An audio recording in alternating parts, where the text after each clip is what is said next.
Hey everyone, welcome to a Screenwriter's Take. My name is Tony D, and today we're talking about Game of Thrones, my prediction for the third episode of Game of Thrones of the final season. Okay, so here it is. People have been talking already, of course. Some of the characters have come to their logical conclusion. Lady Brianna finally became a knight. She's dead. She's going to be dead, in my view. For that very reason.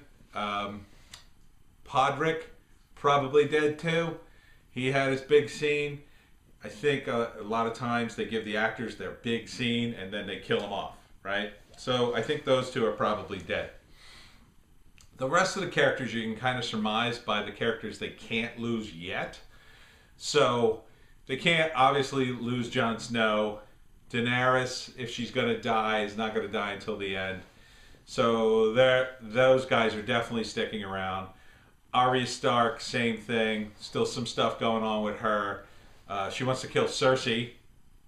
You'll remember she's on. She's got her list. I think Gendry really hasn't gotten anything to do, so I think he's going to be around.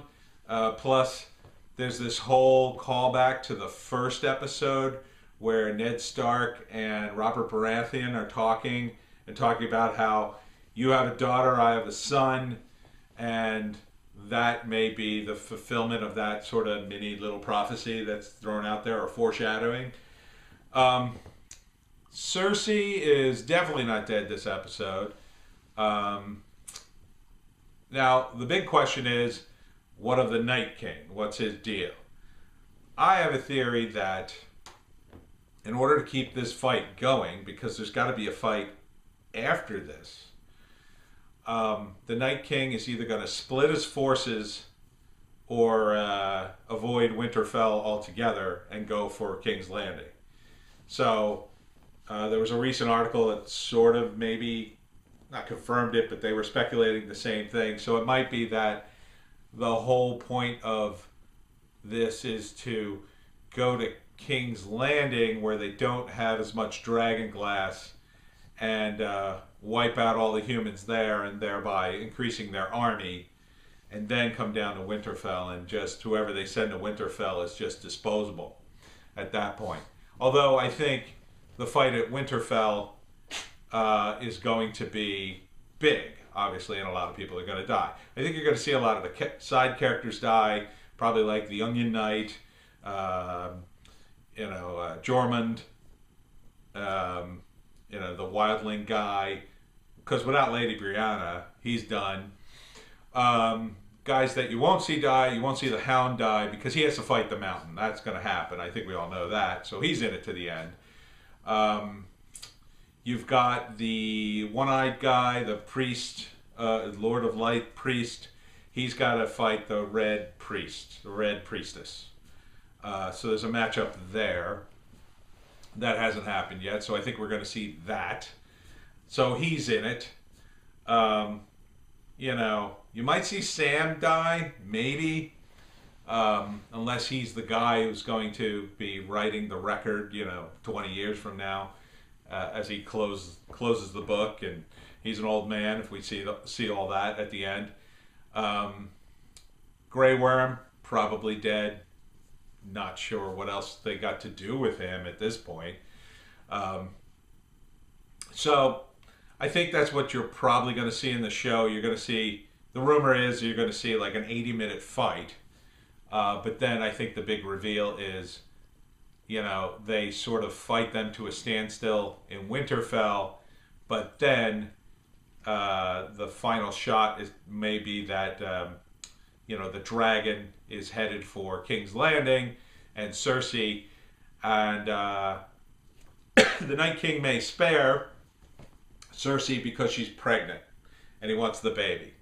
Plus she has the Mountain to protect her, and so since the Mountain's undead, he can maybe like hold people off, and they maybe cut some sort of deal, and Cersei's okay with murdering everybody and turning into undead zombies, the perfect weapon. At least for now, and maybe she becomes the undead queen or something, or the Night Queen. And then, it's one big battle at King's Landing, which would be cool. It would also be cool if we saw some of the characters we like, who were good guys, now become undead. So we'd like to see probably Brienne, Lady Brienne. Jaime Lannister has to kill her. I think Jaime Lannister is in it to the end, mostly because of the actor, but probably because the big turnaround is going to be when Daenerys has to fight Jon Snow for the throne at some point. And I think history's going to repeat itself, and Jaime Lannister is going to be the Kingslayer again. Although this time I think he probably dies doing it. Because, I think all these actors are going to die for the most part in the show. I think Jon Snow is likely to die at the end, sacrifice himself to save everybody, and or maybe to, kill off the bloodline, because if Daenerys could turn evil, then maybe Jon would too, since he's part of the same bloodline, and that'll be sort of like the climactic epic, like, no, my bloodline has to end kind of scene, and he lets himself fall off a cliff, and leaving Gendry and Arya to be the new king and queen. I think Sansa's probably dead in this episode. I think she probably makes some sort of last grand stand to save the other characters as they escape to maybe the Iron Islands. I think Theon's still in it because they'll probably escape to the Iron Islands and have to deal with the stuff there, and he needs to be in that mix. So those are my predictions for Game of Thrones. It's going to be bloody good fun, I think. So I hope you're watching. If you didn't get it by now, there's many spoilers in this video, so I'll put a spoiler warning in the description, so hopefully you saw that and didn't just ruin your day. In terms of Game of Thrones, the prequels, I'm a big no on prequels.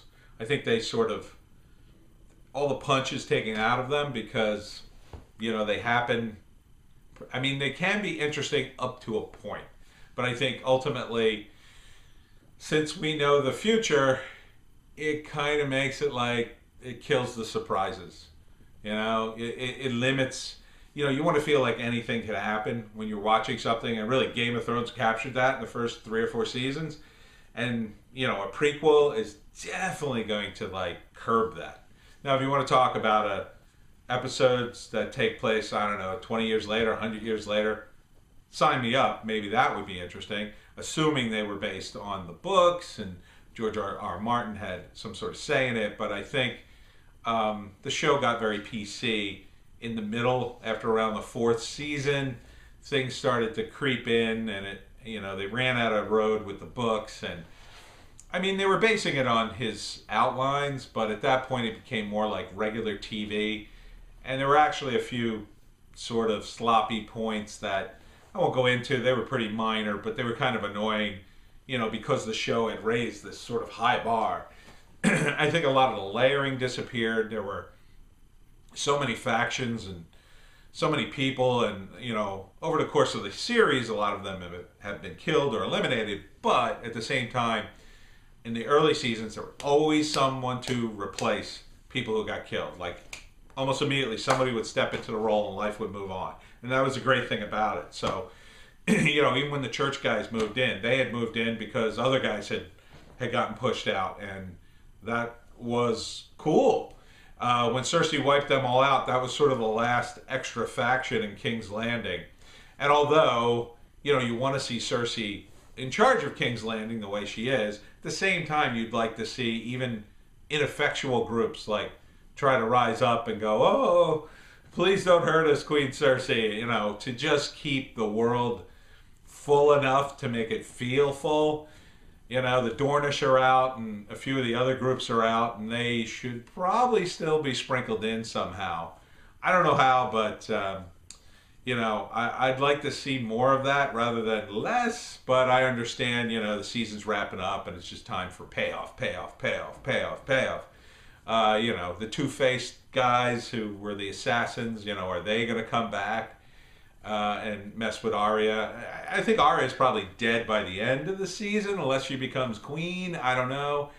But, you know, I'd like to see a dark ending to Game of Thrones. Probably not going to get it. It's probably going to be relatively happy, I think, because partly because the show has changed in that way, but I think also partly because the tone of the show has changed to more happier times.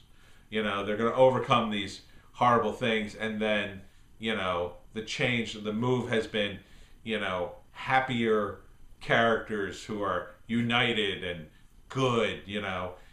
Jaime Lannister's character has been very interesting in that way. He went from being such a bad, self-centered guy to being this noble guy who's really sort of trying to make up for his past. And we got to see his past, and we got to see the transformation, and now his current future. So that's what makes him interesting. So we'll come back and see how good my Game of Thrones predictions are. All right, that's it for Screenwriter's Take. We will see you next time.